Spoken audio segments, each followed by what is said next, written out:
So I figured I'd talk about a set of notable biblical characters, Adam and Eve. Now, there's a lot of speculation around these fellas, like the whole Garden of Eden story and what happened after. Like, the thing is, we ironically know the genesis of their story.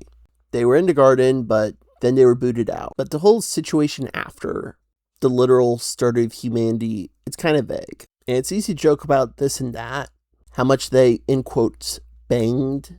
But I figure, let's be gentlemen. Let's approach this thing reasonably. So for a start, first getting this story, you have to actually, accept the concept of Adam and Eve in the first place.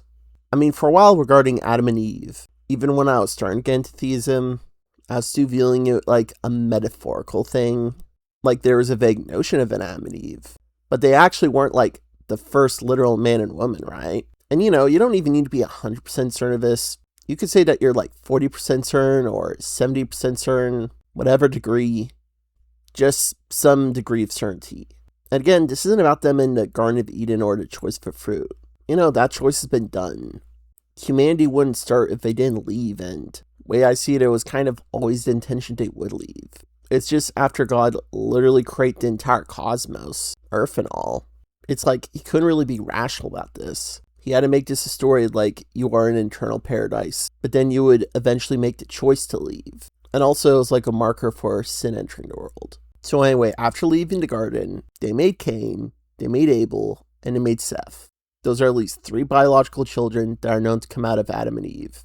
And Abel ended up dying, so that basically just leaves 2 kids. So this is where things get complicated. It's not like Adam kept pumping kids out of Eve to literally populate humanity. That's a little much and a little daunting on Eve physically. So some consider is that Adam and Eve are the first man and woman. They are the closest to God's Genesis. In a sense, he's one of the few people to ever see God in his truest form, accounting the purity of being the first. So to be perfectly frank, him and Eve might be cued into God's secrets a little more than people later on, including, in fact, just creating people out of thin air.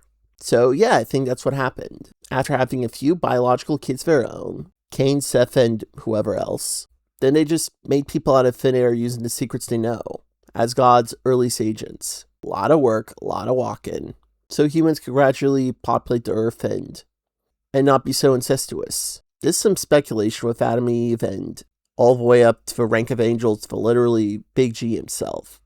They are functionally immortal, and a lot of it's through the soulmate bond. Like Adam and Eve could just live off each other forever and be in eternal paradise with each other. That's such a high concept idea that few could dream of, allowing them to be his agents for a period of time. And to add some further speculation, so the Hawks within DC Comics, like a pair of soul-bonded angels who are reincarnated throughout time and always got their backs. Like an amalgam of Adam and Eve and DC Comics Hawks would be kind of insane. There's a lot of complicated lore within the DC Comics Hawks, with their various reincarnations and such. It does show origins of them in ancient Egypt, helping with the pyramids, so hey, they made it there. Also, keep in mind this term, lamb. Lamb of God. Lamb's gotta be some sort of person. I mean, Jesus is more of a lion. Could be them. Anyway, that's some of my speculation of how Adam and Eve basically started everything.